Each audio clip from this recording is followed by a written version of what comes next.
மதிமுகம் நேயர்களுக்கு அன்பு வணக்கங்கள். இன்றைய ஆன்மீக தகவல்களில் நம்ம தெரிந்து கொள்ள இருக்க வேண்டிய தகவல் நவகிரகங்கள் வழிபாடு. பொதுவாகவே கோவிலுக்கு போகிற ஒவ்வொரு பக்தர்களுமே மூலஸ்தான சாமியை வழிபடுறோம் அல்லது உற்சவர் சாமியை வழிபடுறோம். உற்சவர் சாமியும் மூலவர் சாமியும் வழிபட்டு விட்டு சுற்றி இருக்கக்கூடிய தெய்வங்களை வணங்குறோம். வணங்கி விட்டு கொடிமரத்துக்கு ஒரு கும்பிடு போட்டு விட்டு வந்துடுறோம். ஆனால் அங்கே இருக்கக்கூடிய நவகிரகங்களை ஒரு சிலர் வணங்குவது இல்லை.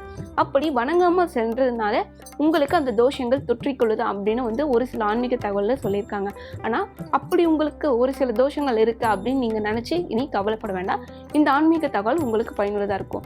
ஒவ்வொரு கிழமைக்குமே ஒவ்வொரு தோஷங்கள் இருக்கும். அந்த நாட்களில் இந்த கிரகத்தை வழிபட்டீங்க அப்படின்னும் போது உங்களுடைய தோஷங்கள் நீக்கும் அப்படின்னு சொல்லியிருக்காங்க. இந்த தோஷங்கள் இருக்கக்கூடியவர்கள் மட்டும்தான் கிரகங்களை வழிபடணும்னு அவசியம் இல்லை. நம்மளுமே வழிபாடு செய்யலாம். அதாவது தோஷங்கள் இல்லாதவர்களுமே இந்த வழிபாட்டை செய்யலாம். அப்படி செய்யறதுனால எனக்கு என்ன பலன் அப்படின்னு நீங்க கேட்கலாம். ஒவ்வொரு நாட்களும் வழிபடும் போது உங்களுக்கு பெயர், புகழ், சுற்றி இருக்கக்கூடிய பிரச்சனைகள், அது போன்ற சில தடைகள் நீக்கப்படும் அப்படின்னு சொல்லியிருக்காங்க. எந்தெந்த நாட்கள்ல எந்தெந்த கிரகங்களை வழிபடலாம் அப்படின்றத பத்தி பார்க்கலாம். திங்கட்கிழமை அப்படின்னும் போது சந்திர பகவானுக்கு மிகவும் உரிய நாட்கள். இந்த சந்திரன் கிரகங்களில் ஒருவரான சந்திரனை நீங்க வழிபட்டீங்க அப்படின்னும் போது உங்களுக்கு பெயர், புகழ் அதிகரிக்கும் அப்படின்னு சொல்றாங்க. ஒரு சிலருக்கு பதவியிலே சினிமாவிலேயோ அதிகமா ஆர்வம் இருக்கும்.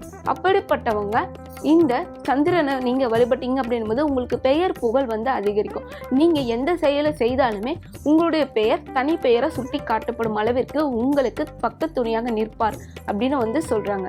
அடுத்ததாக செவ்வாய் பகவான். செவ்வாய்க்கிழமை அன்று செவ்வாய் பகவானை சென்று நீங்க வழிபாடு செய்றீங்க அப்படின்னும் போது உங்களை சுற்றி இருக்கக்கூடிய பகைவர்கள் அனைவரையும் எதிர்கொள்ளக்கூடிய அளவிற்கு தைரியமும் நம்பிக்கையும் உங்களிடத்தில் இன்னும் அதிகரிக்கும் அப்படின்னு சொன்னாங்க. ஒரு சிலருக்கு சுற்றி இருக்கக்கூடிய பிரச்சனைகளை எதிர்த்து நான் தட்டி கேட்கணும் அப்படின்ற ஆசை இருக்கும். அதே சமயம் பயமாவும் இருக்கும். சரி, நமக்கு ஏன் இந்த பிரச்சனை, நம்ம ஏதாவது போய் கேட்க போய் அவங்க நம்மளை எதிர்கொள்றாங்களோ அப்படின்னு பயம் இருக்கும். ஒரு சிலருக்கு வீட்டில் இருக்கக்கூடியவர்களையே எதிர்கொள்ளும் அளவிற்கு தைரியம் இருக்காது. அப்பேற்பட்டவங்க உங்களுக்கு மனதைரியம் அதிகரிக்கும்னு நீங்க நினைச்சீங்கன்னா செவ்வாய்க்கிழமை அன்று செவ்வாய் பகவானை சென்று வழிபட்டீங்க அப்படின்போது உங்களுடைய தைரியமும் நம்பிக்கையும் இன்னும் அதிகரிக்கும் அப்படின்னு சொல்றாங்க. அது மட்டும் இல்லாம திருமண தடை தள்ளி போறவங்க வீட்டுல உங்களுக்கு மாப்பிள்ளை பார்த்துட்டு இருக்காங்களோ இல்ல பெண் பார்த்துட்டு இருக்காங்களோ பார்த்து முடிச்சதுமே ஒரு சிலருக்கு தடைகள் ஏற்படக்கூடும். அப்பேற்பட்ட தடைகள் நீக்கணும் அப்படின்னு நீங்க நினைச்சீங்கன்னா செவ்வாய் பகவானை வழிபாடு செய்யலாம். அது மட்டும் இல்லாம ஒரு சிலருக்கு வீடு வாங்கணும் அப்படின்ற ஆசைகள் இருக்கும். வீடு வாங்கணும் ஆசைகள் இருந்துமே நிலம் இருக்கும். ஒரு சிலருக்கு நிலம் கூட வாங்க முடியாம இருக்கும். அதை கட்ட முடியாத பிரச்சனைகளும் இருக்கும். இப்பேற்பட்ட பிரச்சனைகளை சிக்கி இருக்கக்கூடியவர்களும் செவ்வாய் பகவானை சென்று நீங்கள் வழிபாடு செய்யும் பொழுது அந்த தடைகள் நீக்கப்படும் அப்படின்னு சொல்லியிருக்காங்க. அடுத்ததாக புதன் பகவான். புதன்கிழமை அன்று புதன் பகவானை, அதாவது நவகிரகங்களில் ஒருவரான புதன் பகவானை சென்று நீங்க வழிபாடு செய்யும் பொழுது உங்களுக்கு கல்வி அறிவு அதிகரிக்கும் அப்படின்னு சொல்றாங்க.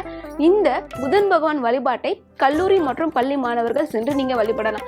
அதுவும் கல்வி அறிவில மிகவும் பின்தங்கி இருக்கக்கூடிய மாணவர்கள் புதன்கிழமை அன்று புதன் பகவானுக்கு பச்சை வஸ்திரம் சாஸ்தி நீங்க வழிபாடு செய்யும் போது உங்களுக்கு நினைவாற்றல், நினைவு திறன் அதிகரிக்கும் அப்படின்னு சொல்றாங்க. ஏன்னா ஒரு சிலருக்கு படிக்கிற ஆர்வம் அதிகமா இருந்தாலும் அவங்களுக்கு நினைவுல இருந்துட்டே இருக்காது.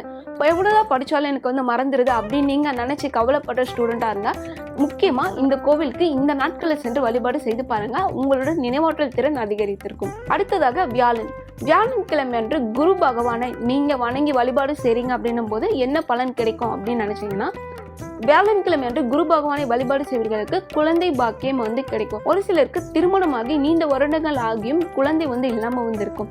குழந்தை வரம் வேண்டி நீங்க பல கோவிலுக்கு செல்றீங்களா, இல்ல குழந்தை வேணும் அப்படின்னு சில மருத்துவமனைகளுக்கு சென்று மருத்துவம் பார்த்துக் கொள்றீங்களா? ஒரு முறையாவது, அதாவது ஒரு முறை இல்லைங்க, ஒரு முறை நீங்க சென்று வழிபாடு செய்துவிட்டு தொடர்ந்து வியாழக்கிழமை என்று குரு பகவானை நீங்க வணங்கி வழிபாடு செய்றீங்க அப்படின்னும் போது உங்களுக்கு குழந்தை வரம் கிடைக்கும் அப்படின்னு சொல்றாங்க. வெறும் வியாழக்கிழமை என்று அவர் போயிட்டு சென்று எனக்கு நீங்க குழந்தை வரம் வேணும் அப்படின்னு சொல்லி நீங்க வேண்டி வணங்கிட்டு 9 முறை சுற்றி வர்றதுனால மட்டுமே உங்களுக்கு அவர் குழந்தை வரத்தை அளித்திர மாட்டாரு. வியாழக்கிழமை அன்று வஸ்திர மந்திரம் சொல்லி நீங்க வழிபாடு செய்யணும்.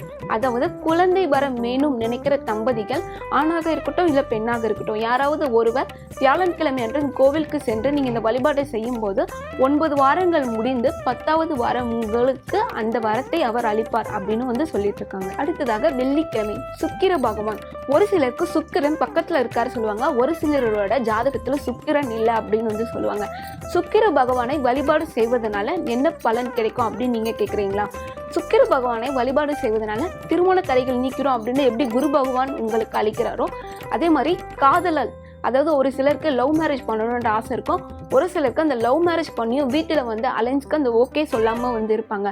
அப்படிப்பட்டவங்க வெள்ளிக்கிழமை அன்று இந்த பகவானை நீங்கள் வழிபாடு செய்தீங்க அப்படின்போது, அதாவது சுக்கிர பகவானை நீங்கள் வணங்கி வழிபாடு செய்யும்போது உங்களுக்கு அவர் பக்கத்துணையாக இருப்பார் சொல்கிறாங்க. காதலர்களுக்கு மட்டும் அவர் பக்கத்துணையாக இருக்கிறதில்ல, நிலம் வாங்குபவர்களுக்கு அவர் பக்கத்துணையாக இருப்பார். அதாவது சொத்துக்கள் அதிகரிப்பது, எனக்கு தொழிலில் முன்னேற்றம் அடையணும் அப்படின்னு நினச்சி நீங்கள் கடினமாக உழைத்து கொண்டு இருப்பவரா, வெள்ளிக்கிழமை தோறும் சுக்கிர பகவானை நீங்கள் வழிபாடு செய்தீங்க அப்படின்போது அவர் உங்களுக்கு பக்கத்துணையாக இருப்பார். செல்வம் செழிப்பதற்கு சுக்கிர பகவான் உங்களுக்கு சிறந்த பலன் கொடுத்துட்டு சிறந்த வரங்களை அள்ளி தருகிறார் அப்படின்னு பல ஐதீக ஆன்மீகத்துல சொல்லியிருக்காங்க. உங்களுக்கு சொத்துக்கள் அதிகரிக்கணும்னு நினைக்கிறவங்களும் சரி, எனக்கு நான் காதலிச்சவங்களே கரம் பிடிக்கணும் அப்படின்னு ஆசைப்படுறவங்களும் சரி, சுக்கிர பகவானை வழிபாடு செய்யுங்கள். அடுத்ததாக சனி பகவான். சனிக்கிழமை தோறும் சனி பகவான் கோவிலுக்கு சென்று வழிபடுறவங்களுக்கு சனி தோஷம் நீக்கப்படும். அது மட்டும் இல்லாமல் நீண்ட ஆயுள் காலம் வேணும்னு நினைக்கிறீங்களா, சனிக்கிழமை தோறும் சனி பகவானை சென்று வழிபாடு செய்யுங்க. ஏன்னா வயதானவர்களுக்கு மட்டும்தான் இந்த ஆசைகள் இருக்கு. ஏன்னா அவங்களுக்கு பல தலைமுறைகளை பார்த்துருப்பாங்க. அவங்க பொண்ணா இருக்கட்டும், இல்லை பேரன் பேத்தி, கொள்ளு பேரன் கொள்ளு பேத்தி அப்படின்னு பல தலைமுறைகள் பார்த்துட்டு இருக்க வயதானவர்களுக்கு இந்த ஆசை இருக்கும். அது எதற்காக அப்படின்னும் போது, ஏன்னா இத்தனை வருடங்களா அவங்க வீட்டில் இருக்கக்கூடிய மகன் மகள்கள் மற்றும் பேரன் பேத்தி அவங்களுடைய நல்லது கெட்டது என்ன அப்படின்றது எல்லாத்தையும் பார்த்துட்டு இருக்காங்க. இன்னும் சில காலம் அவங்களோட அந்த சந்தோஷமான வாழ்க்கையை வாழணும் அப்படின்ற ஆசை இருக்கும். இந்த ஆசை இருக்குது ஒன்றும் தப்பில்லை, அந்த ஆசை யாருக்கு வேணாலுமே இருக்கலாம். நீண்ட நாட்களுக்கு நான் மன அமைதியோடையும் எந்த நோய் நொடியும் இல்லாமல் நான் ஆரோக்கியமாக இருக்கணும்னு நினைக்கிறவங்களும் சரி, சனிக்கிழமை தோறும் சனி பகவான் கோவிலுக்கு சென்று நீங்கள் வழிபாடு செய்கிறீங்க அப்படின்னும் போது உங்களுக்கு கேட்ட வரத்தை சனி பகவான் கொடுத்து விடுவார். இந்த தகவல் உங்களுக்கு பயனுள்ளதாக இருக்குன்னு நினைக்கிறீங்க அப்படின்னும் போது மற்றவர்களுக்கும் பகிர்ந்துடுங்க.